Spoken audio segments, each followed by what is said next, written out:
Vamos a leer capítulo 2 de Santiago del 1 al 13. Así que vamos adelante con la lectura. Entonces dice así la escritura: hermanos míos, que vuestra fe en nuestro glorioso Señor Jesucristo sea sin acepción de personas. Porque si en vuestra congregación entra un hombre con anillo de oro y con ropa espléndida, y también entra un pobre con vestido andrajoso, y miráis con agrado al que trae la ropa espléndida, y le decís: siéntate tú aquí en buen lugar, y decís al pobre: estate tú allí en pie, o siéntate aquí bajo mi estrado, ¿no hacéis distinciones entre vosotros mismos y venís a ser jueces con malos pensamientos? Hermanos míos amados, oíd.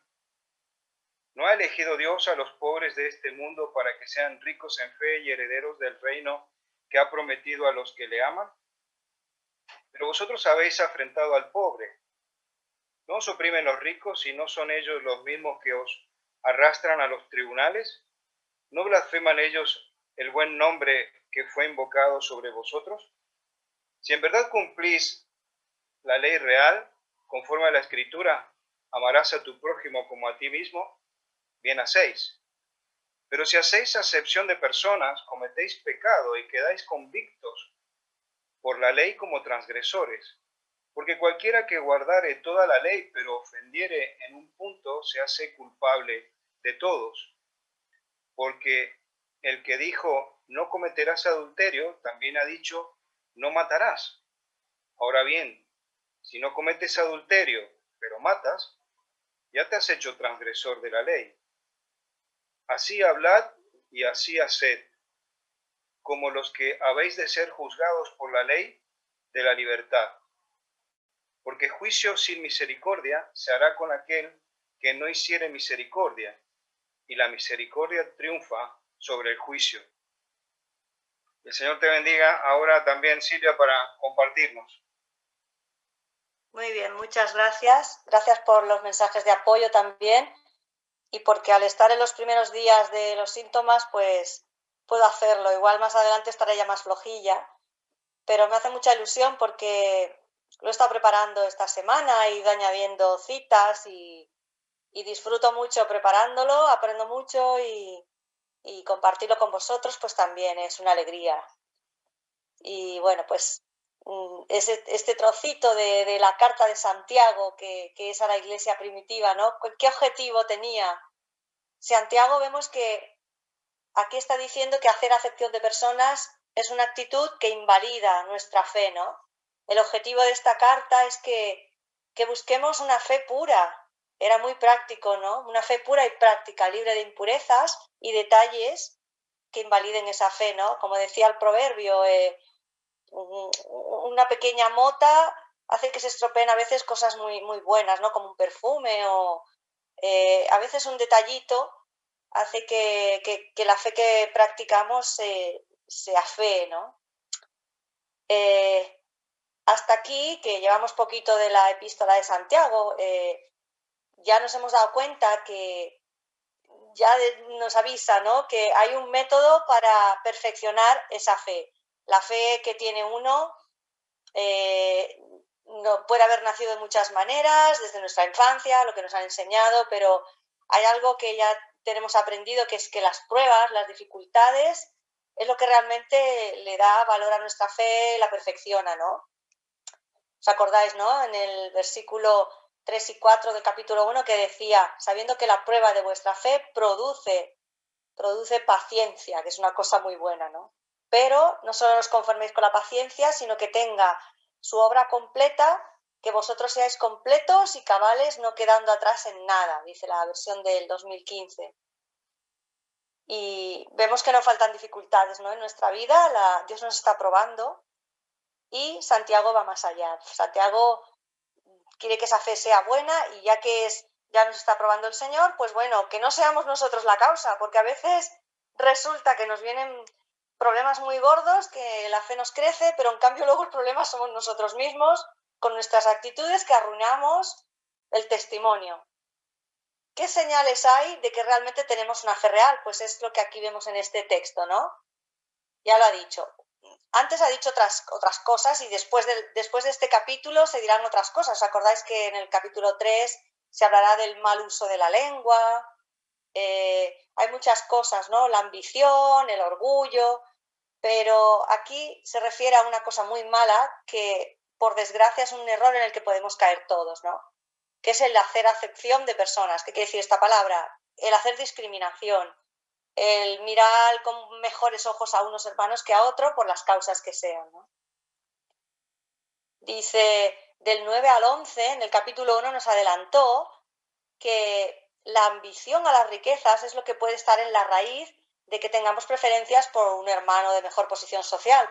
En cambio, él nos dice, Santiago, el hermano de humilde condición, el que es más sencillo, que se gloríe en su exaltación, pero el rico en su humillación, porque él pasará como la flor de la hierba, pues se levanta el sol, la hierba se seca, la flor se cae, se desvanece. De igual manera, también se marchitará el rico en todos sus negocios. O sea que, un poco enfatizando el carácter pasajero de, aunque nos fijemos que una persona es muy rica y buena posición, puede un día todo eso perderse o mal usarse, o bueno, y que si no, al fin y al cabo te vas a morir y no te lo llevas nada al cielo, ¿no? Ya he adelantado que una de las causas de ser parcial con otros hermanos puede ser eso, que la tentación de ser rico. Ya en esta epístola, en esta carta que es dura, porque las personas que son muy honestas y francas como Santiago, pues las tenemos que agradecer, ¿no? En la iglesia a veces hay personas muy dulces, como Trini, que nos dice las cosas tan suave, pero necesitamos también personas que nos hablen con guante de terciopelo, pero firmes, ¿no? Y aquí Santiago, el hermano de Jesús, era muy práctico, ¿no? Y dice que la tentación de ser rico puede ser la base de que hagamos esta discriminación. Y acordaos que en el 19 y 20 del capítulo 1 también decía, todo hombre sea pronto para oír, lento para hablar, o sea, la humildad, ¿no?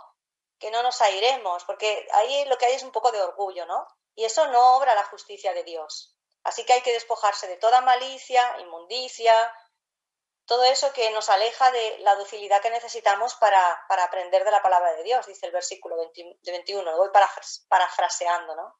Así que Santiago, aunque es muy duro, ya nos han dicho otros comentaristas, ¿verdad?, que él nos habla con mucho cariño. El pastor, como todos los pastores que hemos tenido, nos hablan, queridos hermanos, hijitos míos, decía Juan, y él nos dice cariñosamente que por favor, pero sed prácticos, que vuestra fe sea.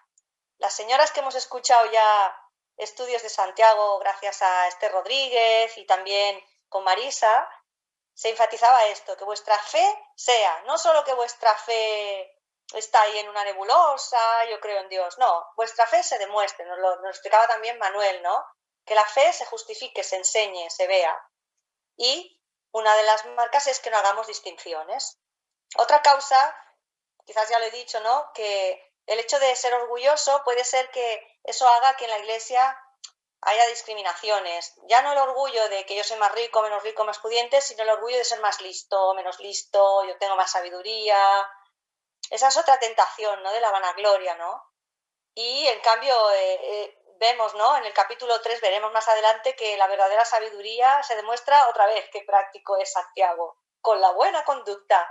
O sea que la sabiduría, la fe, cuando estudiaba yo ética, me acuerdo que nos lo decían, ¿no? La ética, ¿qué es? La ética es la puesta en práctica de los valores que tú tienes. Si tú tienes buena ética, pero no lo demuestras, no vale de nada.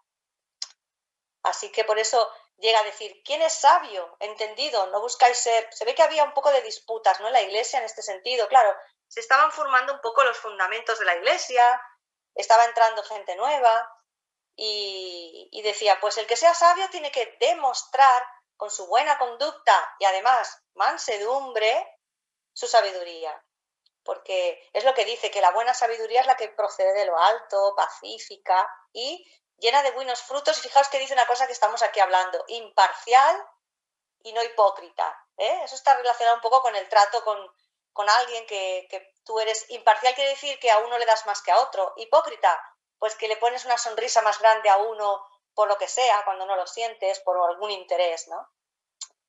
Y habla de que el fruto de esta justicia es la paz. la paz, la armonía en la iglesia. Quizás por eso en el versículo 2 y 3, ese ejemplo que dice de que ¡ay, que entran en vuestras iglesias! Se da el caso de que entra un pobre, lo ponéis ahí en el suelo, en un estrado. No había paz. No sé cómo serían las asambleas antes. Imitaban un poco a las sinagogas. No sé cómo estarían los asientos dispuestos. Lo sabrán más los expertos. La cuestión es que si entraba una persona con buenos trajes, bueno, tú siéntate aquí. Y luego si venía otro que parecía un esclavo o un obrero, pues bueno, este viene con las manos sucias, que se ponga ahí en un rincón que huele a sudor, ¿no? Eso no quiere decir que a la iglesia vayamos mal vestidos y molestando, ¿no? Hay que tener un respeto, ¿no? Pero, de hecho, es verdad, a veces lo hemos visto, ¿no? Cuando gente se convierte, aunque sea sencilla, cuando vienen a la asamblea del culto, ves que se ponen sus mejores prendas, aunque sean sencillas. Me gusta mucho en África esas imágenes de iglesias que, aunque son pobres de solemnidad, se ponen sus zapatitos, los niños, sus vestidos, sus lazos. Quizás hoy en día en Europa y más en Vilanova no somos muy de elegancia como en otras ciudades. No se trata de elegancia, sino de respeto, ¿no? Y la dignidad. Pero bueno, lo que nos viene a decir aquí es que no nos fijemos externamente en los trajes de las personas y además a los pobres, como el otro día se nos comentaba, el versículo 5 y el 6 se está dignificando a los pobres. De hecho, Jesús dignificó a los pobres, ¿no? Y fijaos que dice otra vez cariñosamente, hermanos míos, oíd, ¿no ha elegido Dios a los pobres de este mundo para que sean ricos en fe, herederos del reino que ha prometido a los que le aman? Pero vosotros, fijaos qué duro, habéis afrentado al pobre, afrentado, ofendido. Y sí, el capítulo 1 nos decía que, es lo que hemos leído, ¿no? Que hay que dignificar como Jesús dignificó. Ya en el Sermón de Monte Jesús en las bienaventuranzas decía bienaventurados los pobres de espíritu. Quizás no es tanto la condición social, pero los humildes, ¿no?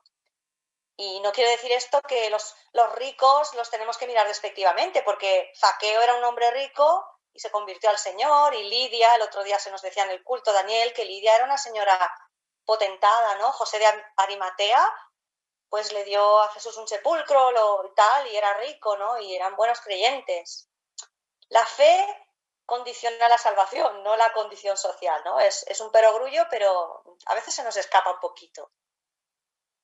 Punto 4. El modelo divino de nuestro Padre. Tenemos el ejemplo de nuestro Dios Padre, que Él y Jesús también, ¿no? Que dignificaba a todas las personas. En Hechos capítulo 10, 34, Pedro está hablando y dice, de veras me doy cuenta que Dios no hace distinción de personas. Lo voy a subrayar porque esto es importante, ¿no? Dios es lo que estamos tratando hoy, ¿no? Sino que de toda nación le es acepto el que le teme y obra justicia. Esto es cuando se convertían pues los primeros gentiles, ¿no? En la iglesia. En Romanos capítulo 2 también habla de un juicio, ¿no? Que Dios pagará a cada uno según sus obras. Gloria y honra al que hace lo bueno, tanto al judío como al griego, ¿no? Dice, porque no, vuelve a repetir, no hay acepción de personas para Dios. Y tenía yo aquí una nota del otro día, me saltó en Protestante Digital del Boletín de Lausanne, que dice que es un movimiento, ¿no? Lausanne, que estudia a nivel mundial las iglesias, las misiones, todo lo que es el movimiento cristiano, ¿no? Y habla de que este tema es crucial. Me ha sorprendido, ¿no? Porque aunque estamos ahora todo es COVID, pero incluso todo es COVID requiere que en la iglesia no haya distinciones y básicamente ha hecho un informe de que se necesita mucho crear comunidades de cuidado, grupos en las que toda la iglesia se cuida, pero que haya grupos especiales que realmente se cuiden, hagan buena pastoral, no solo una persona al pastor, sino un grupo y nos cuidemos unos a otros. Es necesario y sea de la condición de que sea. Y las iglesias cada vez se está observando que cada vez son más multiculturales y más diversas, ¿no? Punto 5. ¿Cuál es la cualidad de una verdadera fe? Pues aquí nos lo dice muy bien Santiago. Primero, pues ya lo hemos dicho antes, ¿no? Que hace buenas obras, ¿no? Muéstrame por tus obras tu fe, ¿no? Decían en 1.27. La religión pura y sin mácula es esta, pues visitar a los huérfanos, a las viudas en sus tribulaciones y también guardarse del mundo sin mancha, ¿no? Porque no puede ser que hagas obras de caridad, pero luego estés lleno de pecado, ¿no? Tienes que ser congruente. Pero, ¿os acordáis también el domingo pasado se hacía énfasis en la hospitalidad? En aquella época era muy necesaria porque, claro, no había tantos hostales, no, los viajes eran muy complicados. Hoy en día la hospitalidad pues podemos entenderla de otra manera, ¿no? Abrir nuestra casa, llamarnos, hablarnos, quedar a tomar un café cuando se pueda, nos dejen. Quizás ahora ese tema lo tenemos muy duro con el confinamiento y tal, pero bueno, ya llegará un día que volvamos a hacerlo, ¿no? Y el compartir nuestras casas, hogares.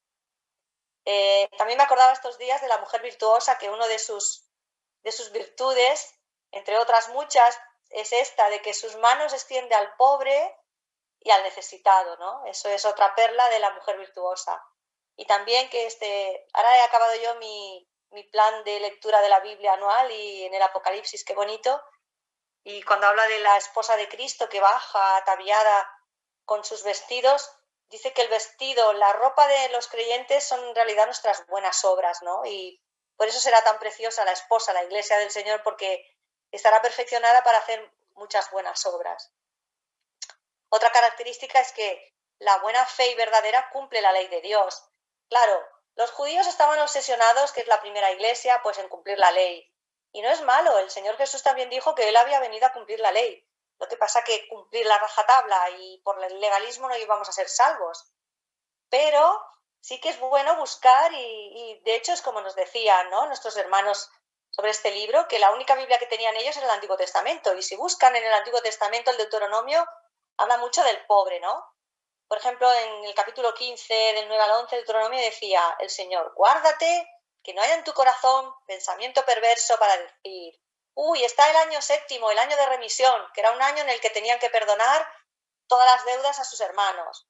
Así tú vas a mirar malévolamente a tu hermano necesitado para no darle nada, porque él clamará contra ti al Señor y será hallado en ti pecado. Así que sin falta le darás, y no tenga dolor tu corazón de hacerlo, porque por ello te bendecirá el Señor. Es que encima tiene promesa, ¿no?, el hacer bien, igual que el ofrendar tiene promesa, y no lo hacemos por eso, pero el Señor bendice a quien bendice, ¿no? Y lástima, ¿no? Porque como igual que lo dijo Jesús, que no faltarían los pobres, dice también aquí en Deuteronomio, no faltarán necesitados en medio de la tierra. Por eso yo te mando, abrirás tu mano ampliamente a tu hermano, al que es pobre y al que es necesitado en la tierra, no solo a tu hermano. Porque a veces decimos, bueno, yo se lo doy a los cristianos. Sí, bueno, a los cristianos, ¿no? Hacer bien, como dice, ¿no?, aquel versículo, primeramente a los de la familia de Dios, pero también a los demás, ¿no? Porque a veces incluso es un testimonio.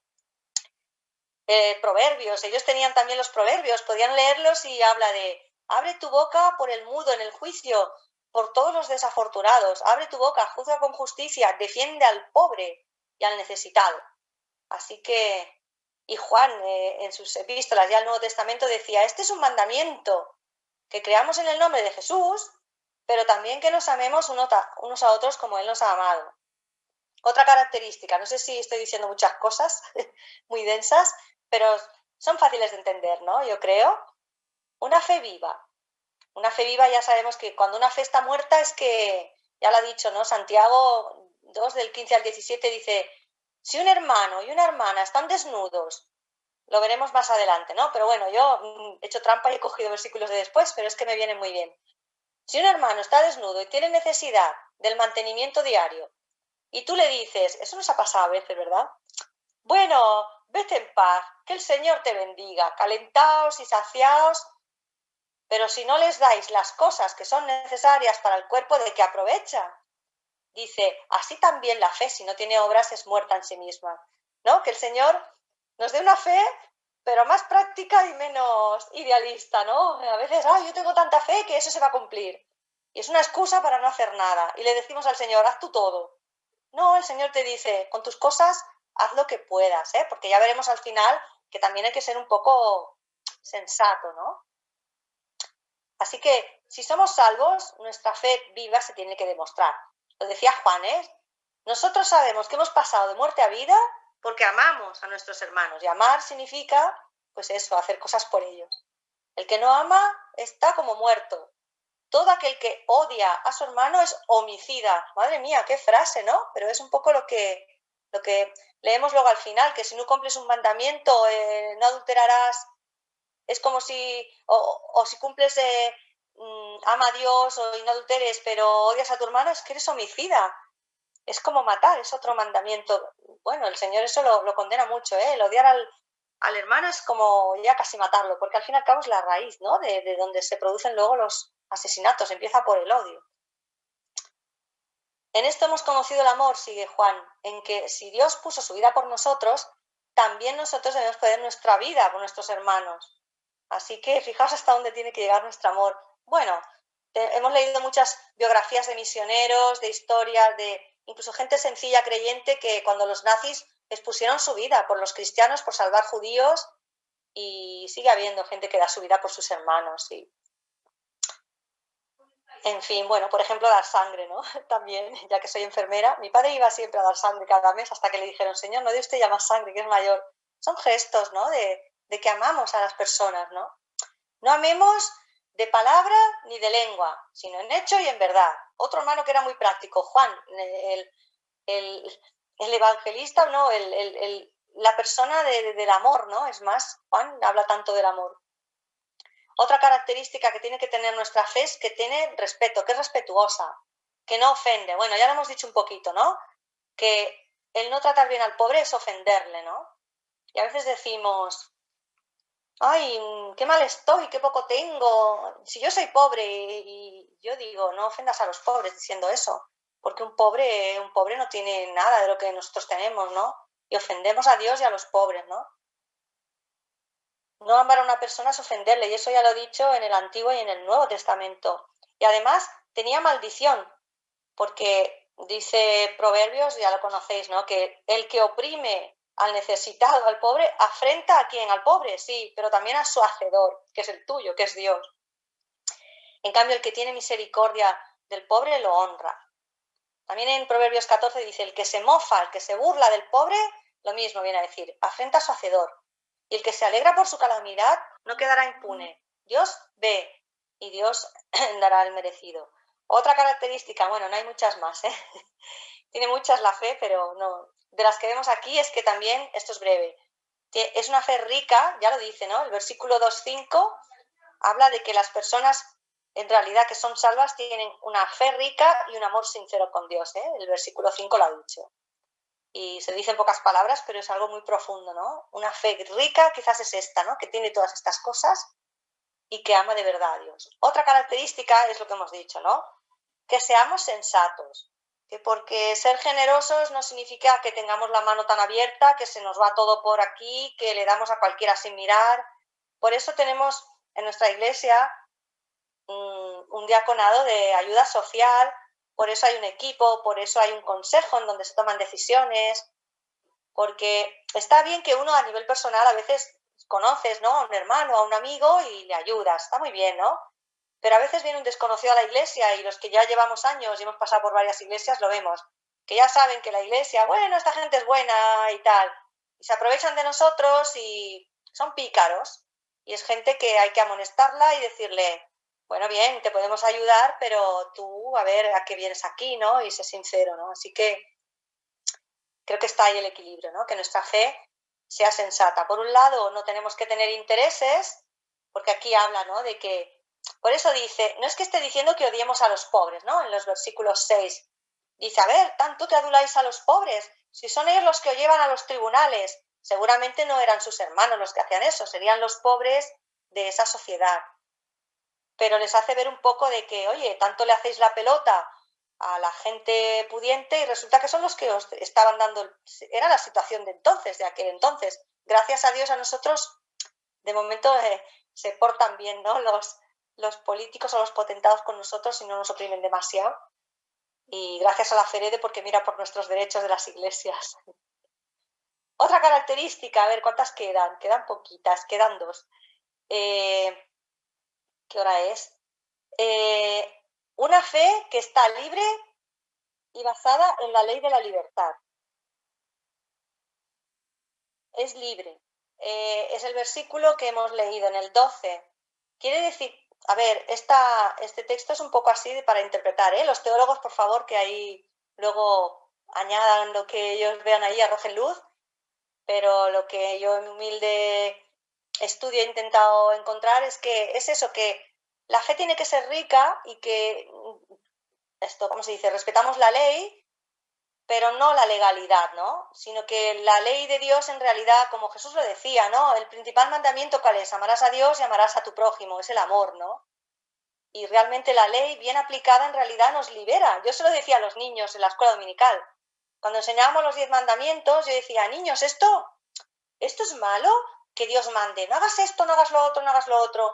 En realidad nos está protegiendo, ¿verdad? Porque, por ejemplo, si no adulteras, eso es una protección, sobre todo antiguamente, ¿no? Que la mujer, y hasta no hace tanto, ¿no? El hombre podía adulterar, la mujer estaba mal visto, el hombre, eso protege a la mujer.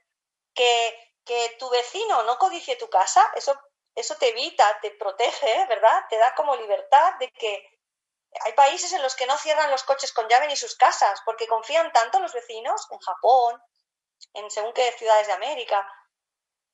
Ahí se refiere la libertad y esa tendría que ser nuestra libertad. Las leyes de Dios nos protegen para que todos estemos protegidos y confiados, ¿no? De que nadie nos va a hacer daño. Así que así tenemos que tratar a los demás.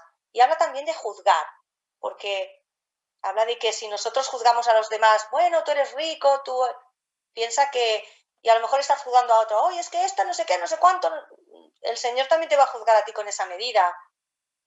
¿Os acordáis, no? Tú ves la paja en el ojo de tu hermano, pero no ves la viga en el tuyo. Así hablad, así haced, ¿no? Y seréis juzgados por la ley de la libertad. Santiago 1.25 hablaba también de esta ley de la libertad, que dice, mas el que mira atentamente en la perfecta ley, la ley de la libertad, y persevera en ella, no solo, como decía, oidor olvidadizo, sino hacedor de la obra, este será bienaventurado en todo lo que hace. Bienaventurado es que, claro, si de verdad tú la cumples, la atiendes, la enseñas, tu conducta va a recibir buenos resultados de conocimiento y tendrá provecho. Y última cuestión que yo quería que he encontrado aquí es que nuestra fe, si es rica, debe estar basada en el temor reverente a Dios, ¿no? Que son estos últimos versículos que son un poco así de difíciles de interpretar o, bueno, quizás tampoco he tenido mucho tiempo de investigar, de mirar otros comentarios, ¿no? Pero estos dos versículos lo que sí veo es que contienen mucha doctrina, mucho contenido. Dice, habéis de ser juzgados por Dios. La fe del creyente se basa en el sano temor de Dios. Sabe que hay un Dios en los cielos que lo ve todo, nuestras intenciones, y lo va a juzgar. Y así que estos dos versículos, el 12 y el 13, están poniendo en contraste la ley, la justicia, la libertad, con la misericordia, ¿no? Porque es lo que decía el Señor, tanto en el Antiguo como en el Nuevo. Jesús lo decía, misericordia quiero, no tantos sacrificios, tanta ley, quiero más misericordia, ¿no? Más. Romanos también habla de un juicio, ¿no? Que el tener fe también está basado en que tememos que el Señor nos mira y nos va a juzgar, ¿no? Y habla de los pecadores. Pablo le dice a los pecadores, por tu dureza y por tu corazón no arrepentido, para ti estás atesorando ira, para el día de la ira. ¿Os acordáis cuando hablábamos del día del juicio final de la ira? Cuando se revele el justo juicio de Dios, el cual pagará a cada uno conforme a sus obras. A unos vida eterna, que son los que perseveran en hacer el bien y buscan gloria, honra y mortalidad. En cambio a los otros, porque juicio y sin misericordia será con aquel que no hiciere misericordia. O sea que es un llamado a que si tú quieres que Dios te juzgue con misericordia, también ten tú esa clase de trato, ¿no? Con tus hermanos, y no orgullo, arrogancia, parcialidad. Y bonita frase que dice, la misericordia triunfa sobre el juicio. Es lo que cierra este párrafo, ¿no? Está hablando de juicio y de condenación, pero es lo que decíamos, ¿no? Que misericordia quiero y no sacrificio, como decía Oseas. Así que, bueno, hasta aquí es la meditación y encantada de compartirla y que todos aportemos más cosas. Pues muchísimas gracias, que has mantenido bien el tipo, por la gracia de Dios. Sí, todos orando. Sí. Bueno, el Señor te siga fortaleciendo y te bendiga. Muchísimas gracias por el esfuerzo y la meditación que nos has compartido. Ahora es tiempo, como has dicho.